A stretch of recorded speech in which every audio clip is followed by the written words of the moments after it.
हम लोगों ने यह जो राष्ट्रीय संगोष्ठी रखा, उस राष्ट्रीय संगोष्ठी के आयोजनकर्ता या ये कहें कि इसकी प्रेरणा देने वाले हमारे प्राचार्य हैं। प्राचार्य महोदय ने जब इस महाविद्यालय में कार्यभार संभाला था तो आपने अपने प्रथम मीटिंग में ही हम सारे लोगों को शैक्षिक गतिविधियों को संचालित करने के लिए उकसाया था, बढ़ावा देने की बात कही थी। और इसी कड़ी में महाविद्यालय के 2 स्नातकोत्तर विभागों में इतिहास विभाग और मनोविज्ञान विभाग ने महर्षि विश्वामित्र व्याख्यान माला का आयोजन पिछले दिनों किया था। उसी कड़ी में महर्षि विश्वामित्र व्याख्यान माला की ही कड़ी में ज्ञान सत्र 3 के अंतर्गत दर्शन शास्त्र विभाग के द्वारा यह राष्ट्रीय संगोष्ठी आयोजित की गई है। हम महर्षि विश्वामित्र व्याख्यान माला ज्ञान सत्र 3 की कड़ी को, जो पूर्व में राष्ट्रीय संगोष्ठियां हो चुकी हैं, उसी परंपरा को आगे बढ़ाते हुए कार्य कर रहे हैं। इससे पहले मनोविज्ञान विभाग के द्वारा जो संगोष्ठी हुई थी, तनाव प्रबंधन को लेकर हुई थी, उसमें एक श्रोता के रूप में मैं भी उपस्थित था। और वहाँ उस संगोष्ठी के अनंतर जो बातें उभर कर सामने आई वह यह थी कि तनाव प्रबंधन और आज के भौतिकतावादी युग में हम मनुष्य जो है तरह तरह की समस्याओं से विचलित हैं। आए दिन हमारे समक्ष ऐसी समस्याएं उत्पन्न होती हैं जिनका समाधान करने में हम काफ़ी अपने आप को परेशानी महसूस करते हैं। उसी क्रम में हम लोगों ने देखा, हमारे जो वक्ता आए थे उन लोगों ने बताया कि जो तनाव प्रबंधन का सबसे व्यावहारिक और सटीक उपाय है वह यह है कि योग जो है सभी समस्याओं का मूल है, सभी समस्याओं के मूल का समाधान है। यदि हम योग करते हैं तो हम स्वस्थ भी रहेंगे। स्वस्थ इन द सेंस के मानसिक रूप से, शारीरिक रूप से हम स्वस्थ होंगे। और जब कोई व्यक्ति मानसिक और शारीरिक रूप से स्वस्थ होगा तो वह समाज के लिए भी कुछ कार्य करेगा, समाज के साथ साथ राष्ट्र के लिए भी कार्य करेगा। और इस प्रकार समाज और राष्ट्र के विकास से व्यक्ति का भी विकास परिलक्षित होता है। हम अपने इस राष्ट्रीय संगोष्ठी में हमारे मुख्य अतिथि प्रोफेसर हरिप्रसाद अधिकारी जी हैं, जो तुलनात्मक धर्म दर्शन विभाग संपूर्णानंद संस्कृत विश्वविद्यालय में रहे हैं। आप अंतर्राष्ट्रीय स्तर के धर्म और अध्यात्म तथा योग दर्शन के मर्मज्ञ हैं। आपका अक्सर विदेशों में भी कार्यक्रम लगता रहता है। अभी आप कुछ दिन पहले ही अमेरिका और ऑस्ट्रेलिया से लौटे हैं। दूसरे हमारे जो विशिष्ट वक्ता हैं यह हैं प्रोफेसर रमेश चंद्र नेगी जी। आप तिब्बती हायर एजुकेशन सारनाथ में प्रोफेसर रहे हैं और आपका विपश्यना जो बौद्ध दर्शन में ध्यान योग से संबंधित है।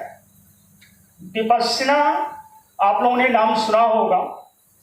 जैसे हिंदू धर्म में ध्यान योग कहते हैं, हम किसी चीज़ को प्राप्त करने के लिए जो ध्यान लगाते हैं उसी चीज़ को बौद्ध दर्शन में विपश्यना कहा जाता है। जैन दर्शन में संलेखना कहते हैं। आप विपश्यना केंद्र के डायरेक्टर भी हैं। आप हमेशा हर महीने मुझे लगता है कि कम से कम 10 से 15 दिन जो है आप बाहर ही अलग अलग विपश्यना केंद्रों पर योग साधना कराते रहते हैं। हमारे जो तीसरे विशिष्ट अतिथि हैं अभी वो नहीं आ पाए हैं, रास्ते में हैं।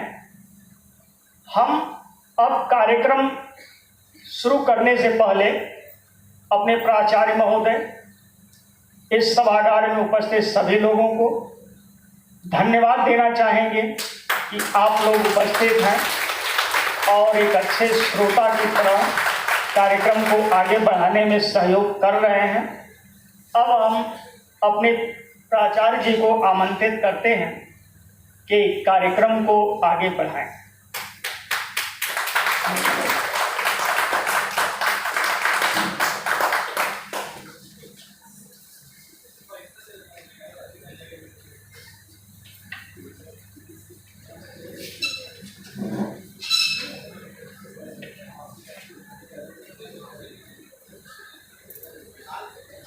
बहुत बहुत धन्यवाद अवनीश जी।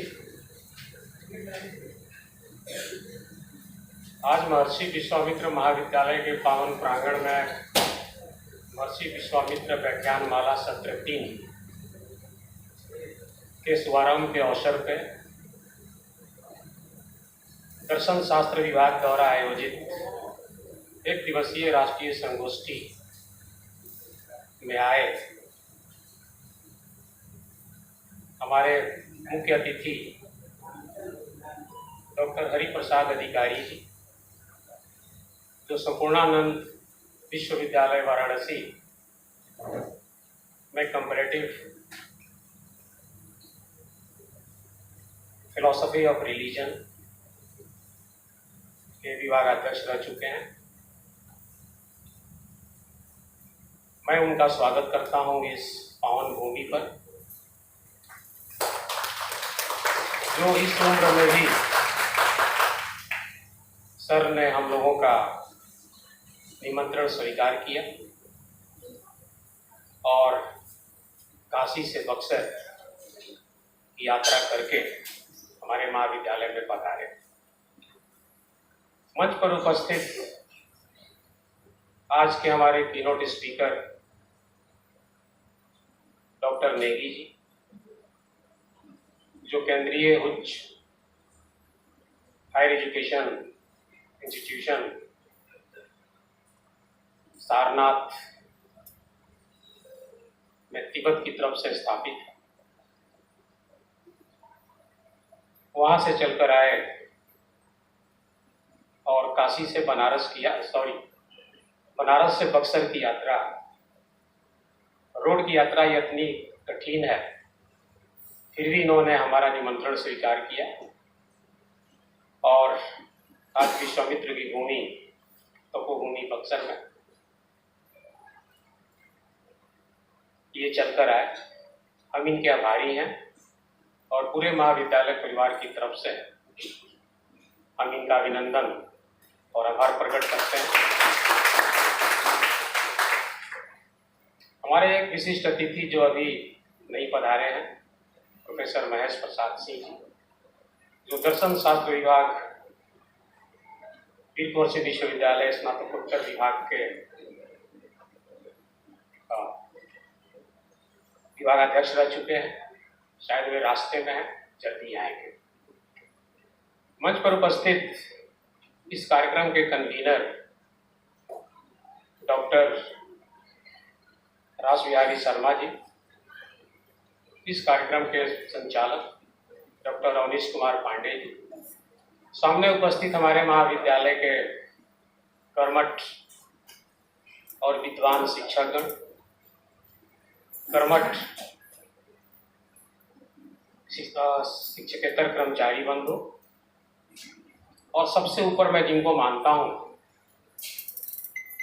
हमारे छात्र छात्राएं, हमारे सेवानिवृत्त शिक्षक, जो हमारे निमंत्रण को स्वीकार कर इस महाविद्यालय में आने का काम करते हैं। मैं आप सभी लोगों का अभिनंदन और आभार प्रकट करते हुए इस कार्यक्रम को आगे बढ़ाता हूँ। आज का विषय है योग, एक राष्ट्र धर्म। योग केवल साधना नहीं, ध्यान या मेडिटेशन नहीं होता। योग कर्म को आगे बढ़ाने का एक साधन होता है।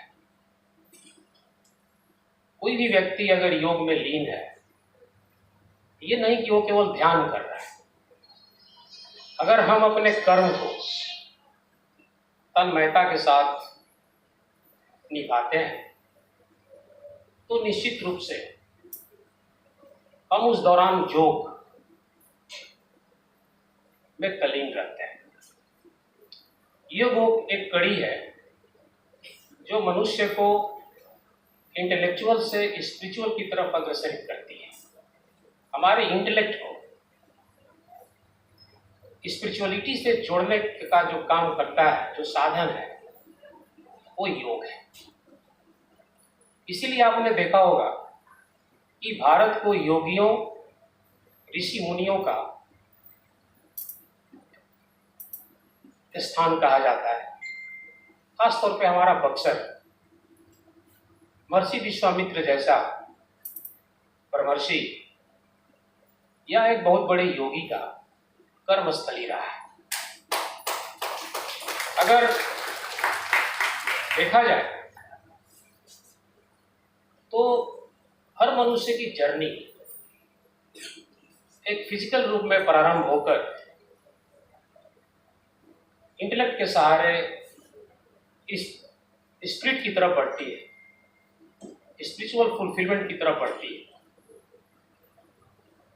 तो योग, मेडिटेशन जो इंटेलेक्चुअल और स्पिरिचुअल दो बिंदुओं को एक करने का प्रयास करती है, शायद उसी का नाम योग है। हर प्राणी योग में तल्लीन है। अगर हम इस क्लासरूम में, इस मानस भवन में बैठे हैं और हमारा जाने का मन कर रहा है, फिर भी हम बैठे हुए हैं, तो भी एक हठ योग है। योग मनुष्य के अंदर अनुशासन पैदा करने का बहुत बड़ा एक साधन होता है। कोई भी धर्म, कोई भी पंथ, कोई भी आचार या विचार में अनुशासन लाने की जो कड़ी है, वो योग के सहारे ही प्राप्त की जा सकती है। हमने बड़े बड़े ऋषि मुनियों को देखा हो कि वे कई वर्षों तक एक खास अवस्था में कैवल्य या बुद्धत्व या इंटेलेक्ट, इनलाइटमेंट को प्राप्त करने के लिए अग्रसर रहते हैं। वे हठ योग करते हैं ताकि यह संसार को दिखा सके कि योग वो प्रक्रिया है जिसके सहारे हम जीवन में कुछ भी पा सकते हैं, यानी अंतिम लक्ष्य की भी प्राप्ति, यानी मोक्ष की प्राप्ति केवल योग के सहारे ही की जा सकती है। कोई भी धर्म हो या कोई भी इंडियन स्कूल ऑफ फिलॉसफी हो, भारतीय दर्शन का कोई भी स्कूल हो, उसमें योग को बहुत ही बारीकी से तराशने का काम किया गया है। वो जैन धर्म का स्यादवाद हो या बौद्ध धर्म का चार आर्य सत्य हो या चरवाक दर्शन हो या पतंजलि का योग हो, सांख्य दर्शन हो, किसी भी दर्शन में हम पाते हैं कि योग केंद्र बिंदु में रहा है। और आज के बदलते परिवेश में खास तौर पे जो हमारा विषय वस्तु है, कैसे हम राष्ट्र के प्रति एक समर्पित जीवन व्यतीत कर सकते हैं, योग के सहारे सीखा जा सकता है। हमारे ऋषि मुनि जिन्होंने राष्ट्र धर्म को आगे बढ़ाने का काम किया, हम उनके रियल वंशज होने के नाते ये हमारा धर्म है कि हम अपने आप को राष्ट्र से जोड़ें। और आजकल इस भौतिक युग में, इस ग्लोबलाइजेशन के परिप्रेक्ष्य में, जो मनुष्य का रियल इंस्टिंक्ट है, ध्यान है, कहीं न कहीं वो विचलन की स्थिति में है। हम अपने को एम्बिग्यूटी में पाते हैं, एक द्वंद में पाते हैं, एक कॉन्फ्लिक्ट में पाते हैं कि हमारा सही रास्ता क्या है। हमारे सामने कई अवसर हैं, हमारे सामने कई प्रकार के दर्शन हैं, कई प्रकार की फिलॉसफी है। पश्चात दर्शन है, भारतीय दर्शन है, एक मिला जुला कंपैरेटिव स्टडी भी है, परंतु इस भौतिकवादी युग में भी कोई भी मनुष्य अपने आप को सही रखना चाहता है, अपने मस्तिष्क को ठीक रहना चाहता है, तो उसे योग का सहारा लेना होगा। इसीलिए कहा जाता है कि योग is the real source of purity in human life.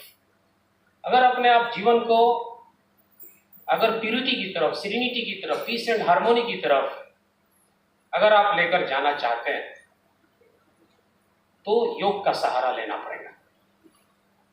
क्योंकि अगर आपके जीवन में प्यूरिटी नहीं है, purity in the sense in life style, कैसा जीवन हमें जीना चाहिए, जो ये मॉडर्न डिजीज है, आधुनिक रोग, कोई बुखार या जॉन्डिस या कैंसर आधुनिक डिजीज नहीं है। आधुनिक डिजीज मनुष्य का द्वंद्व है, कॉन्फ्लिक्ट है, जो हमें जीवन में हार्मोनी और पीस से कोसों दूर रखता है। तो मैं उम्मीद करता हूं कि आज इस शुभ अवसर पे काशी से आए हमारे दो अति सम्मानित विद्वज्जन, जो अपने क्षेत्र के प्रकांड विद्वान होने के साथ साथ मॉडर्न दर्शन के ज्ञाता भी हैं, हम इनके स्पिरिचुअल, इंटेलेक्चुअल स्पीच से काफ़ी प्रभावित हो गए। मेरा यही मानना है कि ऐसे कार्यक्रम एक गेट टुगेदर के साधन होते हैं। हम आते हैं, सुनते हैं, सुनने के बाद इसका प्रभाव अगर बहुत लंबा नहीं हो तो फिर भी एक हफ्ते तक तो रहता ही है। अगर एक हफ्ता भी अगर हम अपने लाइफ को purity, real piece and harmony की तरफ ले जाएं तो निश्चित तौर पे ये हमारे महाविद्यालय के लिए बहुत ही सौभाग्य की बात है। एक बार पुनः मैं अपने गुरुजनों का सम्मान करता हूँ और ख़ास तौर पे डिपार्टमेंट ऑफ फिलॉसफी के HOD डॉक्टर शर्मा और इस सेमिनार के संचालक डॉक्टर पांडे जी का हार्दिक अभिनंदन करते हैं। इन्होंने टास्क को लिया और बहुत ही अच्छे तरीके से कार्यक्रम को अंजाम देने का कार्य किया। मैं आप सभी श्रोताओं का खास तौर पे आभारी हूँ, क्योंकि हमारे श्रोता भी योग में हैं। अगर ये योग नहीं करते तो यहाँ नहीं होते। ये 3 घंटे का योग ही है जो आपको बांध कर यहाँ रखे हुए। तो मैं आप सभी लोगों का एक बार पुनः हार्दिक अभिनंदन करते हुए इस कार्यक्रम को आगे संचालित करने की जवाबदेही डॉक्टर पांडे को देता हूँ। बहुत बहुत धन्यवाद।